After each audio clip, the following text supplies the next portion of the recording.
अस्सलाम वालेकुम व्यूवर्स, मैं रमीज़ अहमद शोरा एजुकेशन क्विल से आपसे मुखातिब। आज हमारे सामने हमारे अजीज़ दोस्त जिसे हम कहें, जो एक्स ऑल इंडिया रेडियो के हुमायूं कैसर साहब हैं और जो एक स्पोर्ट्स पर्सन भी है, रांझी भी खेले हुए हैं, काउंसलर भी है। आज हम हुमायूं साहब से थोड़े से कुछ सवाल जवाब करेंगे इसके बारे में, एजुकेशन के बारे में और स्पोर्ट्स एक्टिविटी के बारे में और साइकोलॉजी के बारे में। तो हुमायूं साहब, अस्सलाम वालेकुम हमारे शो पे। वालेकुम सलाम, बहुत बहुत शुक्रिया आपने मुझे यहाँ बुलाया। थैंक यू हुमायूं साहब। हुमायूं साहब, हमारा यहाँ एजुकेशन की अगर हम बात करें तो एजुकेशन आजकल सारे लोग नीट जेई के तरफ मुतवज्जा हो रहे हैं। तो हम ये चाहते हैं कि आप थोड़े से लोगों को, हमारे व्यूवर्स जो ज़्यादातर स्टूडेंट्स हैं, रीडर्स हैं, एजुकेशनिस्ट हैं, उनको थोड़ा सा, हमारे बच्चों को थोड़ा सा इस पस मंज़र के बारे में थोड़ी सी बात करें कि बियॉन्ड जेई, बियॉन्ड इंजीनियरिंग कुछ और भी है। देखिए, सवाल आपका मौसर इसलिए है कि इसमें एक लिमिटेशन है। आप जाइए ज़रूर इंजीनियर और डॉक्टर बनिए, इसमें कोई दो राय नहीं है। साइंस में दुनिया एक और है, आप उस वक्त उस तरफ जाते नहीं हैं, पहली बात। दूसरी बात कि हमारा ज़्यादातर ये है कि हज़ारों बच्चे कोचिंग सेंटर जा रहे हैं और उस हज़ारों में से 2-3% हैं जो क्वालिफाई। हाँ, सही बात। उसकी दो चीज़ें हैं कि कोचिंग सेंटर की बिजनेस है, वो किसी को भी ले लेगा। हाँ, उससे पैसा लिया, पास होना hardly matters to coaching centre. ये दूसरा पहलू है इसका कि क्या हम बच्चे का एप्टीट्यूड देखते हैं कि नहीं, वो ये कर सकता है कि नहीं। इसमें कोई शर्म नहीं है कि अगर वो नहीं कर सकता है तो माँ बाप, क्योंकि तुम्हारे कज़न ने किया, तुम्हारा दोस्त करता है, तुम्हारे पड़ोसी ने किया, तुम क्यों नहीं कर सकता है, ये नहीं हो सकता। इसमें आपको डेफिनेटली करना ये है कि उसके टीचर से पूछिए, उससे देखिए, खुद एवेल्युएट करिए। जो नहीं कर सकता किसी से बात कराइए कि वो 2-3-4 लाख रुपए ज़ाया ना करें। आप उसको पढ़ने दें। साइंस का शौक़ है, मेरे इतने स्टूडेंट रहे हैं, जान पहचान वाले रहे हैं, उनने MBBS नहीं किया, साइंस में एक दुनिया अबूर की उनने। साइंस में एक दुनिया है। आप इंटरनेशनल साइंस एकेडमी पहुंच गए तो फिर उससे कम क्या है, कहाँ जा सकते हैं। नीट भी तो उसके सामने कुछ नहीं है। ये सोसाइटी में एक क्रेज बन गया है कि कोचिंग में जाएंगे, डॉक्टर बनेंगे। तो क्योंकि अगर हम बच्चों की बात करें, स्टूडेंट्स की बात करें, तो मेरे ख्याल से बेसिक लेवल पे जैसे 5th to 6th पेरेंट्स को काउंसलिंग नहीं है कि beyond what is your ability of the students, how you have to go beyond after that, what उसका जो एप्टीट्यूड है, इसका जो एटीट्यूड है, दिमाग की जो सलाहियत है वो क्या है और ये आगे कैसे जाएंगे। सही, वो गाइडेंस एंड काउंसलिंग कहीं पे आपको लगती है कि लैग हो रही है स्कूलिंग में भी और आगे कोचिंग सेंटर्स में भी? है ही नहीं, मेंटरिंग नहीं है, कोई मेंटोर नहीं, किसी का कोई गाइड नहीं है। एक और बात जो आपने इसमें कही कि हमने बच्चे को कोचिंग सेंटर के हवाले कर दिया, उसको पैसे दिए, रिस्पॉन्सिबिलिटी खत्म, यानी वो डॉक्टर निकल गया वहां से। इंजीनियर बच्चे को फिर कहते हैं ऐसे खर्चो यूथ से, तुम क्यों नहीं करेगा। एक साइकोलॉजिकल प्रेशर भी बनता है। फिर इसमें दूसरी बात है, अगर बच्चे को खुद पता है कि मैं थोड़ा इस तक लेवल तक नहीं हूँ, होता है बच्चे को पता, फिर उस पर दबाव बढ़ता है कि अब मुझे इनकी उम्मीदों पे खरा उतरना है, इन्हें पैसा खर्चा है, ये उम्मीद कर रहे हैं, लेकिन मेरा एप्टीट्यूड नहीं है, वो कह नहीं पाता है। फिर उसको, आपने कहा, जो साइकोलॉजिकल प्रॉब्लम होती है, फिर वो उस साइकोलॉजिकल प्रॉब्लम, उस दबाव से निकलने के लिए कुछ और करता है। हो सकता है ड्रग्स भी लेता हो, क्योंकि उसके लिए ड्रग्स कोई बुरी चीज़ नहीं होती है, उसको लगता है एक रिलीफ है उसको। हाँ, नहीं है मगर लगता है उसको कि मेरे लिए एक सोल्यूशन है, मैं बच रहा हूँ इससे जो दबाव मुझ पर पड़ रहा है। तो इसलिए पहले जज करें कि इसमें एप्टीट्यूड है, चाहत है, तो फिर उसको उसमें ले जाएं।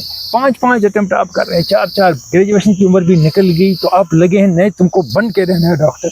मैं आपसे ये जानना चाहता हूँ कि ऐसा हम क्या करें स्कूल्स में या हम कॉलेजेस में क्या करें ताकि बच्चों में ये रुझान, उनको ये जो है ना, ये एक छोटी सी विंडो है कि जेई और ये, वो थोड़ा सा उसमें से बाहर निकले। हमारी काउंसलिंग सारी मिसप्लेस्ड है, करियर काउंसलिंग स्कूलों में, कॉलेजेस में। आप एक बड़े अफसर को लाते हैं, उसने KHIS किया, या कोई और बड़ी हस्ती लाते हैं, कहते हैं इस जैसा बनो, इस जैसा बनो, ये देखो इसने किया, फिर वो भी कहता है मैंने वो कुछ सच कुछ झूठ लपेटता है। ठीक है, मगर मैं बनना चाहता हूँ कुछ और, मैं इस जैसा क्यों बनूं? बात बड़ी ये है। काउंसलिंग उसको कहते हैं कि बच्चे में देखा जाए इसका इंटरेस्ट और एप्टीट्यूड क्या है, फिर उसको उसी शोबे में आगे बढ़ाया जाए, सिखाया जाए, तुम ये इसमें कामयाबी कैसे हासिल करोगे।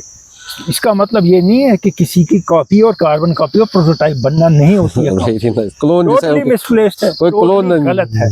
और जो आपने स्कूलों का कहा, मैंने कई मिनिस्टरों से भी बात की थी एक ज़माने में, कॉलेजेस में हैं कुछ सेल, और साइकोलॉजी के लिए भी है सेल, वो ज़्यादा ज़रूरी साइकोलॉजिकल सेल है स्कूल और कॉलेज। तो मसला ये है कि कॉलेज में जहाँ है उनका ताला ही नहीं 4 साल से 5 साल से खुला है, एक कमरा उस पर लिखा है, किसी को असाइन भी नहीं हुआ है। स्कूल में चक्कर है कि जब मैंने 1-2 मिनिस्टर साहब से बात की, उनने मुझे कहा कि टीचर करेगा, मैंने कहा नहीं करेगा। टीचर को 5-6 क्लास लेनी है, उसका अलग काम है, उसका एटीट्यूड और एप्टीट्यूड अलग है, और बच्चा उसके साथ नहीं खुलेगा। बच्चा उसके साथ खुलेगा जो इसी शोबे का हो, जिसको ये काम आता हो, क्योंकि he knows tricks and he knows the methodology। जैसे आप साइकोलॉजिकल एजुकेशनल काउंसलिंग में जो काउंसलर होता है वो बच्चे की हर बात सुनता है, किसी बात को नकारता नहीं है, तुम गलत हो नहीं है कहता है, एब्जॉर्व करता है, फिर उसको सोल्यूशन धीरे धीरे की तरफ ले जाता है। सही। अब टीचर के पास तो वो स्किल नहीं है, उसके पास और एक स्किल है अच्छी, मगर ये स्किल नहीं है।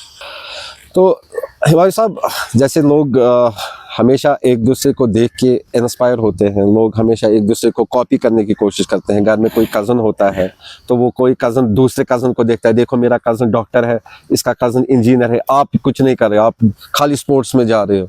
तो आपने भी खुद रणजी खेला हुआ है, आपने काफ़ी स्पोर्ट्स पर्सन भी माशाल्लाह रह चुके हो, काउंसलर भी। आप थोड़ा सा स्पोर्ट्स के बारे में, जब यूथ जब स्पोर्ट्स के बारे में कहीं पे जाना चाहे तो कितना क्या एक बड़ा प्लेटफॉर्म है स्पोर्ट्स का, जो आजकल हम वैली में देख रहे हैं, टूर्नामेंट्स हो रहे हैं, तो कितना बड़ा प्लेटफॉर्म है, और बच्चों में जो स्पोर्ट्स में अच्छा है वो कैसे आगे जा पाएगा? देखिए, स्पोर्ट्स बेसिकली जब मामला ये है कि अगर आप खेलना चाहते हैं छोटी उम्र से 8-10 साल की उम्र से, बच्चे को खेलने दें, और उस बच्चे में ना तो आप तेंदुलकर देखें ना मेसी देखें, उसको खेलने दें, वो एंजॉय करने दें। और वो एक इमोशनल आउटलेट है, एक फिजिकल एक्टिविटी है, एक ग्रुप एक्टिविटी है, जिसमें वो जिंदगी कैसे जी जाती है सीख जाएगा। और अगर उसमें वो स्किल है कि वो बड़ा खिलाड़ी बन सकता है, फिर उसको कहीं कोचिंग, कहीं नर्चरिंग, जिसकी बहुत कमी है यहाँ कश्मीर में, कोचिंग करवाएं ताकि वो थोड़ा आगे बढ़े और कहीं परफॉर्म करे। लेकिन अभी भी मैं कहूँगा Pullela Gopichand all England champion रहे हैं बैडमिंटन में इंडिया के, और जो इंडिया का बैडमिंटन का रेवोल्यूशन है इस वक्त, एक पावर हाउस है, वो उनकी एकेडमी से निकला है। रात को 3 बजे से शुरू होता है उनकी एकेडमी में, तो और पहुँचते हैं बच्चे वहाँ। उनका मानना है, बहुत बड़ी विजन रखता है वो कहते हैं कि इंटरनेशनल स्पोर्ट में 1% बच्चा पहुँचता है, 99% नहीं पहुँचता है। इसलिए इंडिया में ये मत समझो कि ये तुम्हारा अच्छा करियर बनेगा। तुम्हें उस 1% आने के लिए अगर समझते हो मेहनत कर सकते हो, तुम्हें एप्टीट्यूड कैपेबिलिटी है तो करो, अगर नहीं है तो तुम बैकअप ज़रूर रखो। सेकंड ऑप्शन अपनी लाइफ का पढ़ना ज़रूरी है, कुछ करना तुम्हारे लिए बहुत ज़रूरी है लाइफ में। जब हमारा बच्चा खेलने गया, खेलने दिया, फिर हमने कहा कि तुम पढ़ेगा नहीं, गोग दर बदर, या अब वो खेल रहा है, वो घर आया, उसने कहा आज मैंने 20 रन बनाए, मैंने 1 गोल किया, हर एक करता है, कौन सी कमाल की बात तुमने की। डिस्करेज हो रहा है, वो डिस्करेज हो रहा है, इनकरेज नहीं हो रहा है। और दूसरा, अब यही करना है लाइफ में तुम्हें। बच्चा को आप कहेंगे, लेकिन दिन भर मोबाइल पे बैठा होगा, वो नहीं कहेंगे दिन भर मोबाइल चलाना है। लेकिन वो हम अपना अगर 10 फुट का बाग है उसमें भी खेलते थे। हाँ? वो साथ ठीकरियां रखी, बॉल से मारना उसको, हाँ, फिर चोरी रहना, फिर बॉल से हिट करना, खेलते। ये तो सही बात है, लेकिन इंडोर गेम्स अगर जिस माँ बाप ने वो गेम खेली है वो अपने बच्चों को कह रहे हैं ये मत खेलो, क्योंकि ये एक अगर हम बात करें ये हमारे सोसाइटी का कल्चर नहीं रहा। ठीक है ना, ये पास और नई जनरेशन से ज़माना आगे बढ़ जाता है, हम खींच के ज़माने को पीछे ला भी नहीं सकते। अगर अब वो इंडोर गेम में चेस खेलता है, टीटी खेलता है, बैडमिंटन खेलता है, बास्केटबॉल खेलता है, तो खेलने दीजिए उसको, एक एक्टिविटी भी है, सब कुछ भी है।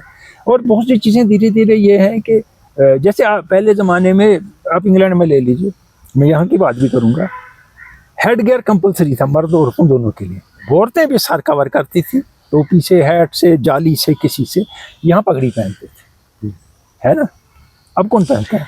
कोई नहीं। धीरे धीरे वक्त बदल गया। हम सब फेरन पहनते थे विंटर में, घर से बाहर निकले तो फेरन, बाहर जो निकलता है 90% आज जैकेट पहनता है, मोर कंफर्टेबल है, इजी टू कैरी है, और मोबिलिटी है। वो तो वक्त के साथ तो चलना पड़ेगा। नहीं, सही बात है, ये तो सही बात।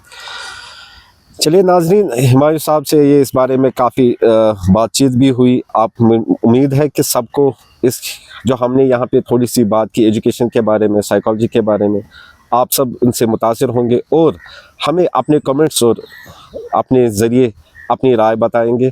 तो इंशाल्लाह उम्मीद करते हैं कि हम ये सीरीज़ आगे भी कंटिन्यू करें और आगे भी हुमायूं साहब से मिलते रहें और देखें इंशाल्लाह आगे बाकी एजुकेशनल्स के साथ भी बात करें और देखें कि कैसे क्या सोसाइटी में कैसे क्या ये चेंजेस ला रहे हैं। Thank you.